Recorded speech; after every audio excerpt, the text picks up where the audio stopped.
Assalamualaikum warahmatullahi wabarakatuh.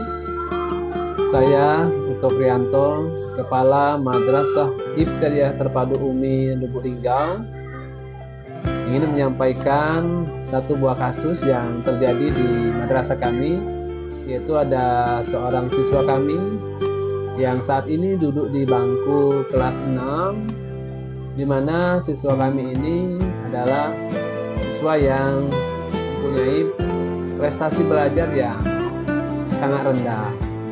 Kami mengundang orang tuanya untuk hadir untuk memberikan penjelasan mengenai prestasi belajar anak ini di madrasah kami, tetapi tidak mendapatkan respon dari orang tuanya. Sudah kami hubungi via telepon, melalui surat, kemudian kami juga datangi di rumahnya dan tidak bertemu dengan orang tuanya sejak anak ini duduk di bangku kelas 5 sampai saat ini duduk di bangku kelas 6. Kurang lebih 1,5 tahun kami sudah berupaya untuk memberikan atau menghubungi orang tuanya, tapi tidak mendapatkan respon. Nah, dalam kasus ini kami kemukakan dalam rapat Dewan Guru, dan terdapat guru-guru yang mengusulkan untuk memberhentikan siswa ini dari madrasah kami ini. Tetapi kami melihat kasus ini secara luas, mendapatkan masukan-masukan dari para Dewan Guru, mencari hal-hal yang terbaik, sehingga kami memandang bahwa siswa ini harus tetap melanjutkan sekolah.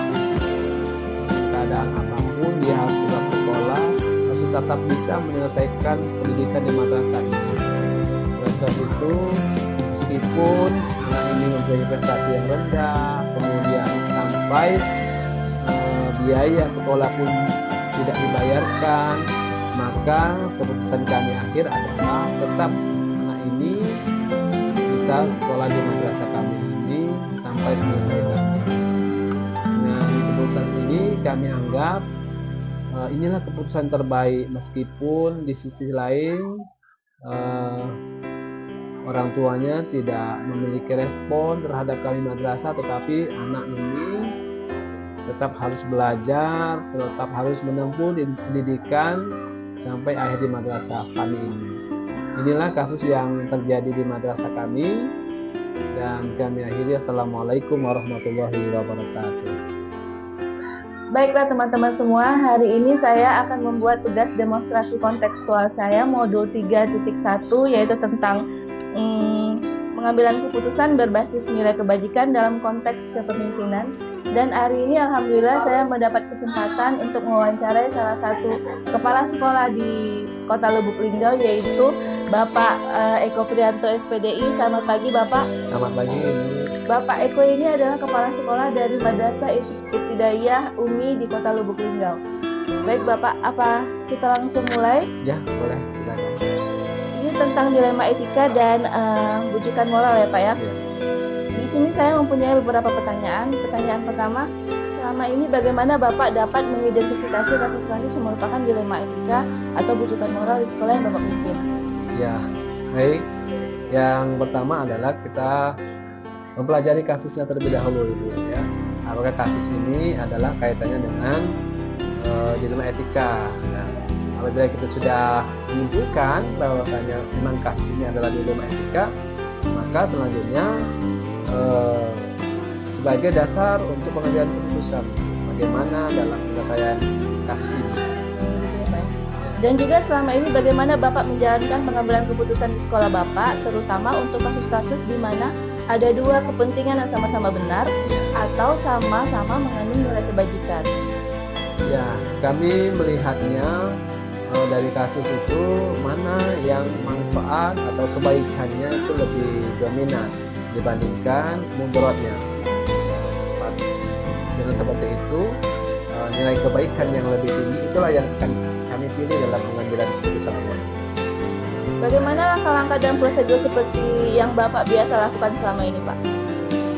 Yang pertama adalah kita lihat dulu kasusnya, kemudian kita lihat juga keadaan sosial ekonomi yang bersangkutan, kemudian budaya warga madrasah yang ada pada madrasah kami seperti apa. Dan juga hal-hal apa saja yang selama ini Bapak anggap efektif dalam pengambilan keputusan pada kasus-kasus dilema etika ini? Dalam pengambilan keputusan ini kami pikir kalau kami ini madrasah, jadi dalam hal-hal pengambilan keputusan kami rujuk pada sunnah-sunnah Rasul. Nah seperti itu kami menganggap bahwa pendekatan mengenai ini akan lebih efektif dalam pengambilan keputusan karena kita mengacu pada dasar-dasar nilai-nilai moral keagamaan.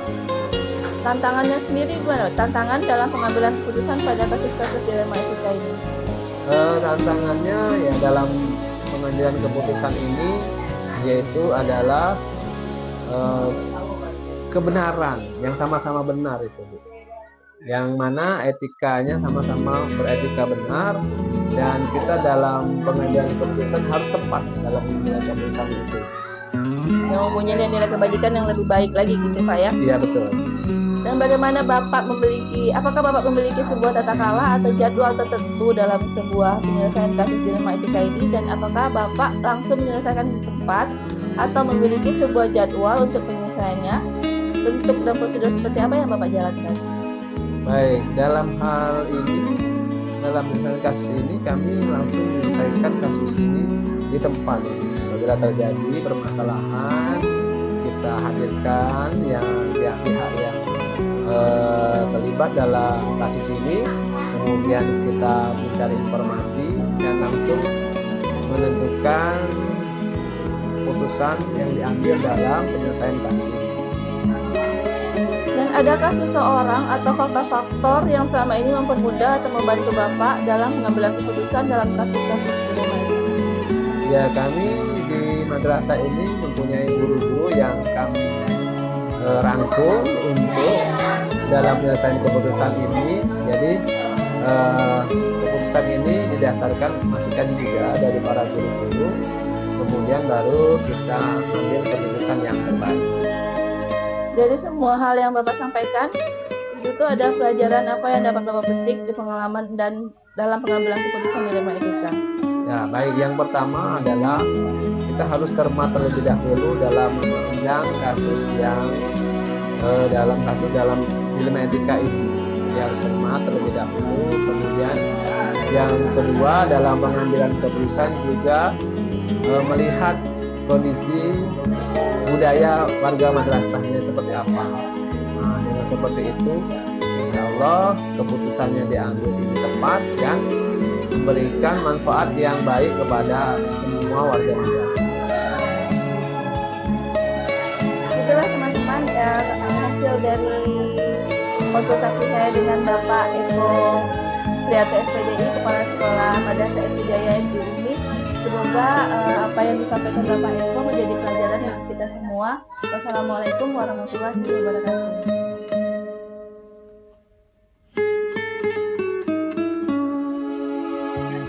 Baiklah, untuk tugas kedua saya kali ini diberi kesempatan dapat berkonsultasi dengan Ibu Hidayati SPDI. Assalamualaikum Ibu.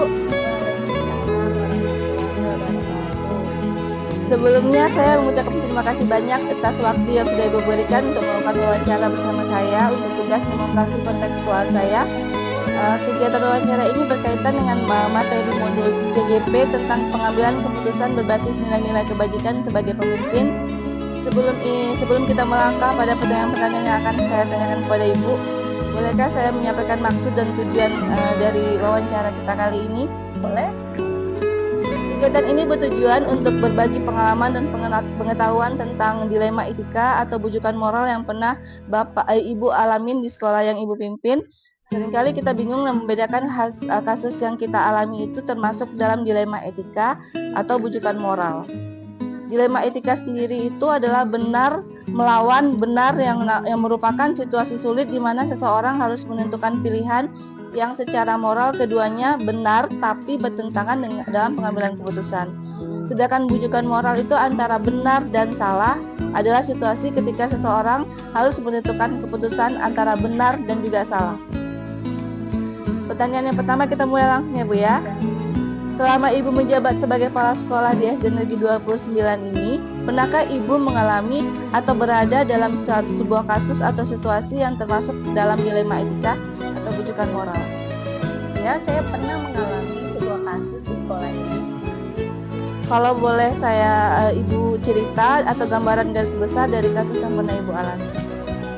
Ada seorang di kelas, tanya di kelasnya kemarin ya, kebetulan ada wali kelasnya kehilangan sesuatu untuk sebagai hadiah mungkin untuk muridnya, kalau misalnya ada kerjaannya yang mendaftar nilai plus. Nah kebetulan kemarin hilang. Nah, jadi kata yang wali kata anak-anaknya yang teman-temannya yang lain, si Anu Bu katanya yang ambil. Oh gitu. Terus? Ya, terus jadi diselidiki kan oleh gurunya, ternyata emang benar anak tersebut yang mengambil. Jadi ya, karena masih anak-anak kan kita jadi bingung mau diapain anak itu ya. Berdasarkan cerita tersebut, menurut Ibu, kasus tersebut termasuk dalam dilema etika atau rujukan moral? Dilema etika ya. Bagaimana Ibu dapat mengidentifikasi kasus-kasus yang merupakan dilema etika tersebut? Selama ini dalam mengidentifikasi sebuah kasus atau masalah merupakan dilema etika bila kasus tersebut memiliki dua nilai yang perlu untuk dipertimbangkan terlebih dahulu dalam mengambil keputusan. Sedangkan kalau rujukan moral adalah kasus memiliki nilai yang sudah pasti benar atau salahnya, sehingga bisa lebih mudah dalam hal mengambil keputusan. Selama ini bagaimana juga langkah-langkah Ibu dalam mengambil keputusan di sekolah, terutama untuk kasus-kasus di mana ada dua kepentingan yang sama benar dan sama-sama mengandung nilai kebajikan? Biasanya kalau kami diskusikan dulu dengan wali kelasnya masing-masing, bagaimana perilaku anak itu sehari-hari, kemudian dengan teman-temannya juga kita diskusikan bagaimana nanti setelah kita mengetahui pokok masalahnya, baru kita tentukan apa yang harus kita lakukan terhadap anak tersebut. Ya. Lalu langkah-langkah dan prosedur seperti apa yang Ibu lakukan selama ini? Langkah pertama biasanya dengan komunikasi dulu atau untuk mencari tahu apa yang sebenarnya terjadi. Kemudian kita memberikan teguran dan memberikan surat panggilan kepada anak tersebut yang tentu saja dikeluarkan oleh kepala sekolah. Kemudian bila teguran tersebut tidak memberi dampak atau tidak berfungsi sama sekali, langkah selanjutnya kita lakukan konsultasi. Dan hal apa saja yang selama ini Ibu anggap efektif dalam pengambilan keputusan pada kasus-kasus dilema etika? Hal yang efektif adalah melibatkan berbagai elemen dalam proses keputusan, misalnya dengan berkomunikasi dengan jelas, transparan dalam membuat keputusan, dan melibatkan seluruh aspek sekolah, baik itu guru maupun orang tua siswa. Bagaimana dengan tantangan-tantangan yang dalam mengambil keputusan pada kasus-kasus dilema tersebut?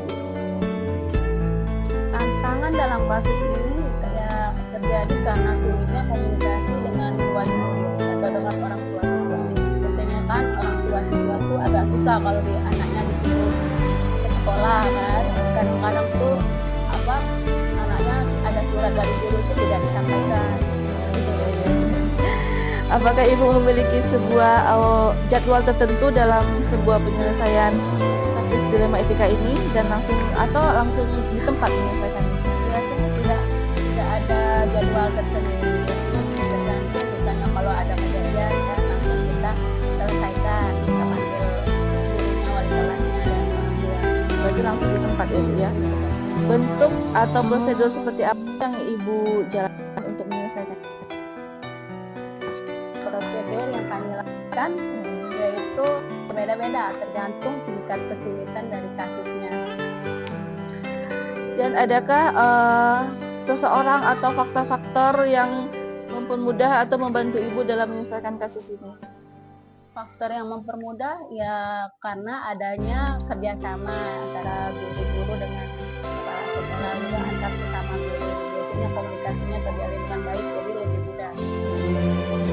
Dan semua hal yang telah disampaikan tadi ada pembelajaran yang dapat Ibu petik dari pengalaman yang Ibu ambil.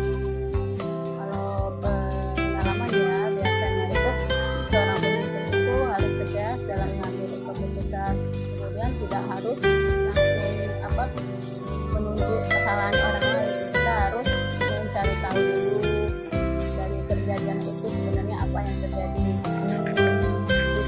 Gitu ya Bu ya. Begitulah wawancara saya dengan Ibu Kepala Sekolah dari SD 29 Kota Lubuk Linggau, yaitu Ibu Hidayati SPDI. Ibu, saya mengucapkan terima kasih banyak atas waktunya ya Ibu ya. Kalau ada kesalahan saya mohon maaf. Wassalamualaikum warahmatullahi wabarakatuh.